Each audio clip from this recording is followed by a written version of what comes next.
Hi, I'm Rita Wilkins, also known as the Downsizing Designer. I have a question for you. Can you survive 30 days without shopping? I'm going to be creating a 30-day no-spend challenge, and if you're interested, please listen to my video because I'll explain what we're going to be doing. So did you know that one of the most effective ways to curb your spending and start saving more is actually by committing to something like a 30-day no-spend challenge? And this challenge has actually gone viral, and for very good reason, because who wouldn't want to stash away some extra cash for that special vacation, or a down payment on a new home, or just a little extra cushion for your retirement? So if you've never tried it before, I hope that you'll be joining me in committing to spend only on the essentials for the next 30 days. And that means no late night Amazon scrolling. It means no just browsing at Target, or no impulse buys. And you know those ones that are your triggers. So at first it might sound a little bit boring, but honestly, it's not intimidating. It's just a day-by-day approach. And here's the twist. It's actually more fun than you think, and it's absolutely worthwhile. So this challenge will help you become more intentional with your spending, and it reveals just how much you can truly live without. So the 30-day challenge can teach you many things. One is how much money you're spending unnecessarily on things like coffee, takeout, snacks. Another one is to, it'll show you how to avoid impulse purchases, and it'll also show you how to save more money by spending less. And also you'll be able to reach your financial goals quicker, and also you'll learn how to enjoy life without constantly having to spend money. So think of it as a financial reset button, a chance to take back control, get back on track, and feel empowered.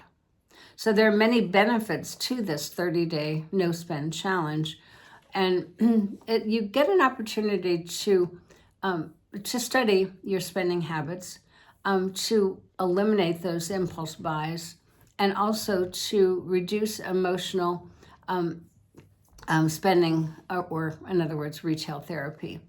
And also you'll get an opportunity to practice just being content with what you already have and taking back control of your finances. So if you are ready to start this challenge, here's how to get started. So number one is to know your why. Why is this challenge important to you? Have you overspent? Are you not saving enough? So know what your goal is. It might be paying off debt, it might be saving for a trip, or it might be simply spending more mindfully. And the second step is to mark your calendar. So set a date, choose your start date, and track your daily progress and note your spending habits. A little trick here would be on a calendar. If you did really well, just mark it in green. If you didn't do so well, mark it in red. And number three is to get an accountability partner or buddy. Share your goal with a friend and invite them to join you and cheer each other on, help each other during the more difficult challenges. And then the fourth step is to write it down. So when you journal your thoughts and your insights as you go, you'll be surprised at what you can learn about yourself and your habits, what needs to be changed, and what you're doing well at. And I have a couple of tips for success. So number one is to use what you already have. My mom used to call make do. But when you think about it, shop your own closet, shop your own pantry, and shop your own refrigerator, your bookshelves first before you think about buying something. And then the next one is to plan meals ahead of time. If you prepare and freeze those meals, you're going to help avoid some of those last minute temptations to say, let's go out, or let's order in. And then find free fun. So go for walks, go for hikes, host a game night, enjoy a picnic. All of these things are free and all of them are fun. And then replace retail therapy. So try journaling, exercising, calling a friend just to talk something through that's been on your mind rather than shopping. And then stop saving by spending. We all know about those buy three, get one free. those deals do cost money. You may not need the extra 3.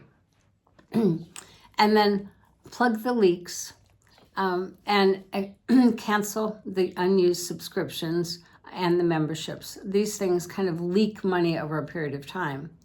And then avoid temptation zones. We all have them. So steer clear of your favorite stores or places that you would go in and drop some money. And then delete the shopping apps. So if you have shopping apps on your phone, if it's out of sight, it's out of mind, you're not going to be as tempted. And then limit eating out. So if you cook more and deliver less, you're definitely going to be spending money. And then watch your credit card usage. Stick to cash or to debit. And then finally, redefine socializing. So instead of dining out and saying, let's go out for dinner, why don't you host a meal at home? Invite your friends in. If they say they want to bring something, just say yes. So this is basically minimalism in action. And this challenge is kind of a gateway to what minimalist living is all about. It's a life of abundance through simplicity. So what you're going to be practicing is mindful consumption, where you pause before you buy. Do I really need this? Do I have one similar to it? And can I just postpone that purchase? A second thing you're going to be practicing is decluttering, because you're going to be clearing out what no longer serves you. And then the third is you'll be prioritizing your needs. So you're separating out your wants from the must-haves. And then obviously you're valuing experiences over stuff. People and memories are far more important than more possessions. And then finally, you're going to be financially intentional. So it's having a plan equals peace of mind.